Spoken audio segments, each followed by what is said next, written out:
Assalamualaikum warahmatullahi wabarakatuh. Terima kasih. Jumpa dengan saya Tamrin Fatoni. Di channel ini saya akan mengkaji terkait dengan materi filsafat Islam. Tapi sebelumnya kita tentu akan sedikit review bagaimana filsafat itu, apa sih filsafat itu, hingga nanti muncul namanya adanya filsafat Islam. Oke, langsung aja.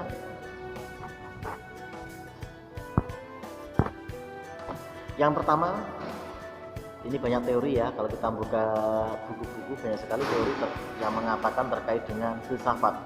Filsafat berasal dari kata philos dan sophia, yang artinya cinta yang sangat mendalam. Kemudian Sidi Ghazalba mengatakan filsafat merupakan kegiatan berpikir yang radikal, berpikir sangat mendalam sekali, sistematis dan universal. Filsafat juga sering diartikan sebagai berpikir reflektif dan kritis.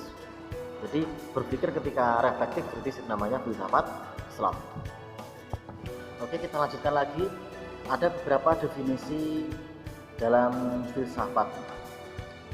Yang pertama ini teorinya Herodotus, bahwa filsafat adalah suatu sikap tentang hidup dan alam semesta. Apa sih kehidupan itu? Apa sih alam semesta itu? Ini dikaji dalam filsafat. Filsafat yang kedua, filsafat merupakan metode berpikir reflektif dan penelitian penalaran. Nalar ya filsafat itu. Kemudian filsafat adalah suatu perangkat masalah. Terakhir, filsafat adalah perangkat teori dan sistem berpikir.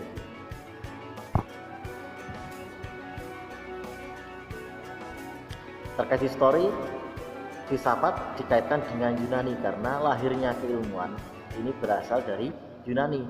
Termasuk filsafat ini lahirnya juga di Yunani. Siapakah tokoh-tokohnya? Ada Plato, ada Aristoteles, ini lahirnya di Yunani. Kemudian berbeda dengan filsafat Islam. Filsafat Islam adalah cara berpikir dengan menggunakan kaidah-kaidah keislaman. Bagaimana dasarnya? Pengambilan dasarnya yaitu ada Al-Quran dan hadis. Nah, kendati Islam sudah ada pada zaman dahulu ya, tapi kajian-kajian filsafat Islam ini juga merupakan sudah abad ke-2 ya. Di Hijriah ini mulai dikaji, ada zamannya Al-Kindi dan sebagainya, ini mulai dikaji. Lanjut. Menurut Hasbullah Bakri, di dalam filsafat Islam ini istilah skolastik Islam jarang dipakai dalam khazanah pemikiran Islam, yaitu ilmu kalam. Filsafat Islam ini jarang dipakai. Jadi bagaimana berpikir, bagaimana berfantasi otaknya itu, ini jarang digunakan. Jadi intinya filsafat Islam adalah gabungan dari kata filsafat dan Islam. Filsafat adalah cara berpikir yang mendalam atau radikal tadi. Yang kedua terkait dengan keislaman. Jadi filsafat Islam adalah filsafat yang bercorak Islami. Bagaimana ini bercorak Islami? Karena berpikirnya berdasarkan Islam.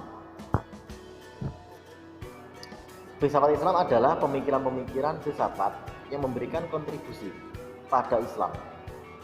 Dan sebaliknya, Islam menggunakan filsafat untuk memperkuat prinsip agama. Jadi ada teori-teori dari Islam.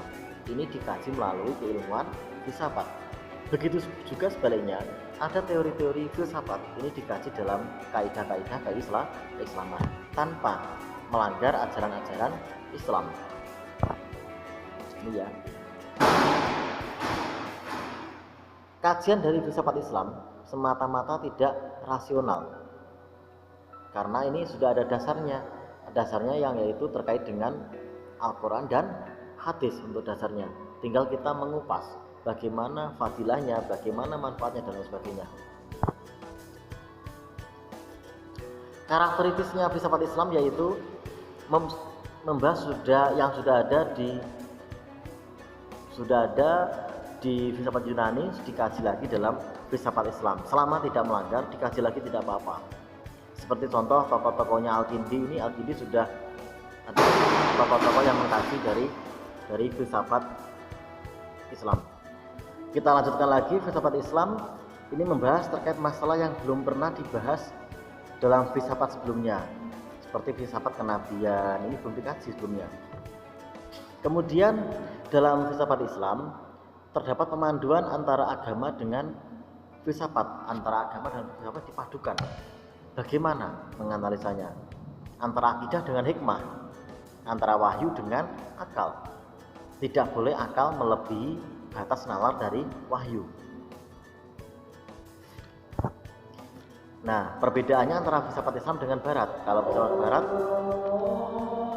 oke, terima kasih setelah mengikuti kajian dari bagian pertama pada filsafat Islam. Semoga bermanfaat. Ada kurang lebihnya mohon maaf. Akhir kalam, wallahu muwaffiq ila aqwamit thoriq. Wassalamualaikum warahmatullahi wabarakatuh.